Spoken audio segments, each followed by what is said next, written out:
In the Quran 23:14, Allah says, "Then we made the sperm into a clot of congealed blood. Then of that clot we made a fetus lump. Then we made out of that lump bones and clothed the bones with flesh. Then we developed out of it another creature." So blessed be Allah, the best to create.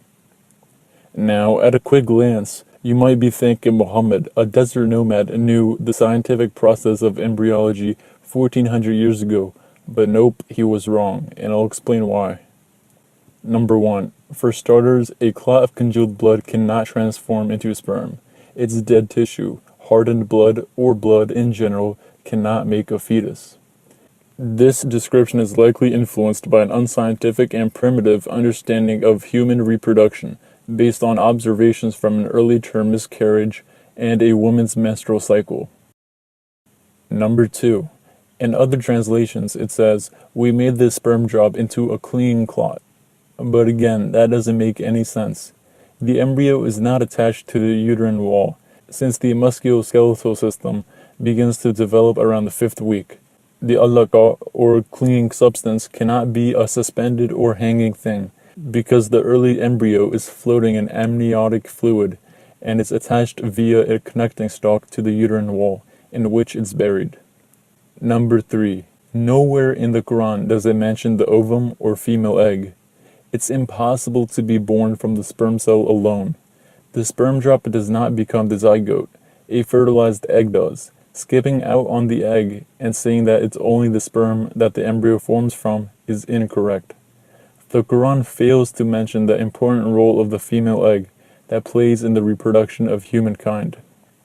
It implies that reproduction is caused simply by the male semen. The human ovum is very small, though visible to the human eye, and its purpose wasn't understood until the 18th and 19th century. Moreover, the translation of the word nutfat should be semen and not a sperm drop, since there was no in-depth knowledge of spermology in Muhammad's days. Number 4.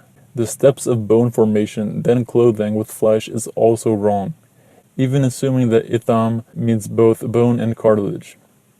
You have a differentiation of mesoderm, and within the mesoderm you have segregation into things like embryonic mesenchyme, and then you have these cartilaginous centers that will form bone. And these are forming simultaneously with each other, not one after the other, which the Quran implies. Verse 14 is scientifically incorrect and full of illogical steps for human embryology.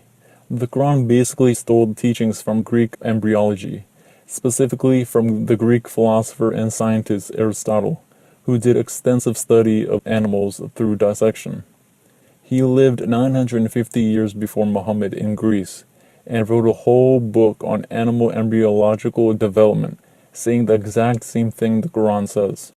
His work was very widespread and studied from all the corners of the world.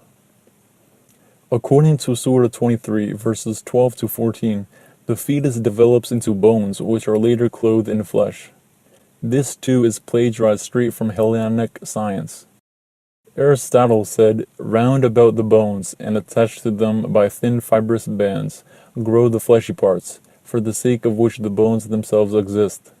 For just an artist, when he is molding an animal out of clay or other soft substance, takes first some solid body as a basis, and around this molds the clay.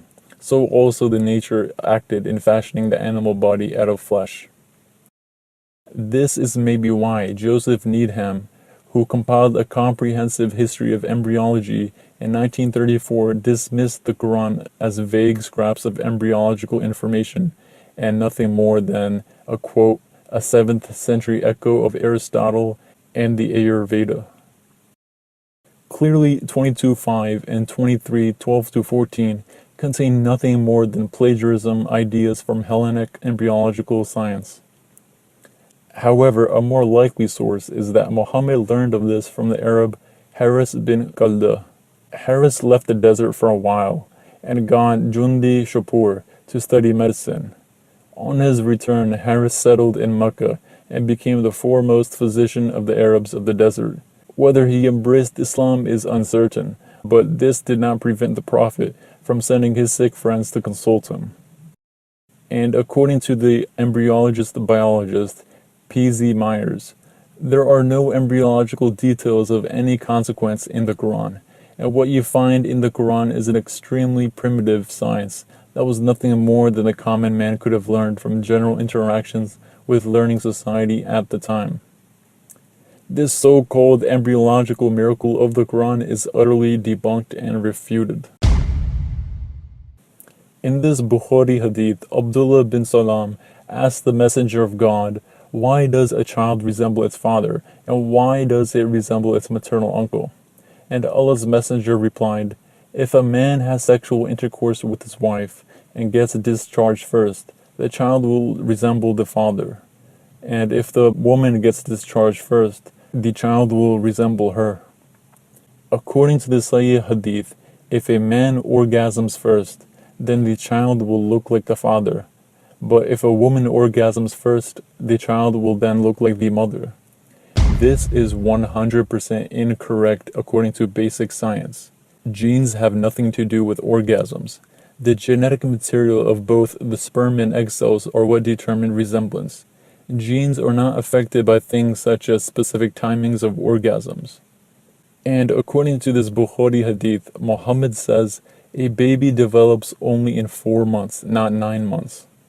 Muhammad said, every one of you is collected in the womb of his mother for the first 40 days, and then he becomes a clot for another 40 days, and then a piece of flesh for another 40 days.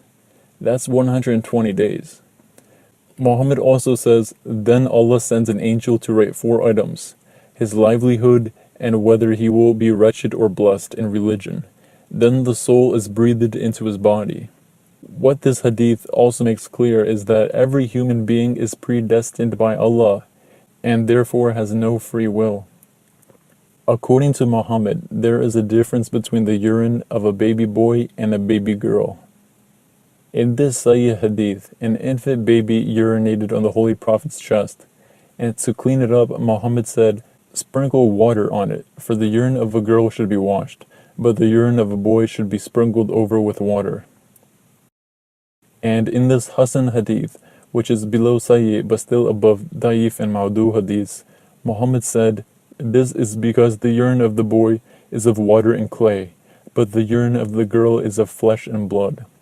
When Allah the Most High created Adam, He created Eve from his short rib, so the boy's urine is from water and clay, and the girl's urine is from flesh and blood. Muhammad genuinely believed there was a drastic difference between the urine of a baby boy and between a baby girl. In conclusion, Islam and modern science are incompatible. The Quran's description of embryology is very vague, ambiguous. It's exactly what a desert nomad might have guessed. It's also exactly what Aristotle wrote in his book 950 years before Muhammad. People that lived 1400 years ago weren't that ignorant and stupid. Just because they lacked modern scientific utilities didn't mean they lacked knowledge. I'm sure women have been miscarrying since the beginning of time, and those miscarried fetuses would show people what human development looked like. All these so-called scientific miracles are only common observations. That's why we don't see Muhammad mention anything that was unknown from that era. The fact that the Quran shows absolutely no mention of the female's egg shows us that it was just knowledge being recycled from the previous sources, since the older versions of embryology also had no mention of the egg at all, and they believed people were made out of sperm or man juice. This shows once more that Muhammad's knowledge about all the subjects in the Quran were plagiarized, pirated, plundered, and or perverted from those of others. The majority of his surahs were not from his own intellectual creation, nor were they recited to him by any divinity of higher power. In conclusion, Islam is just a man-made religion that is incompatible with science.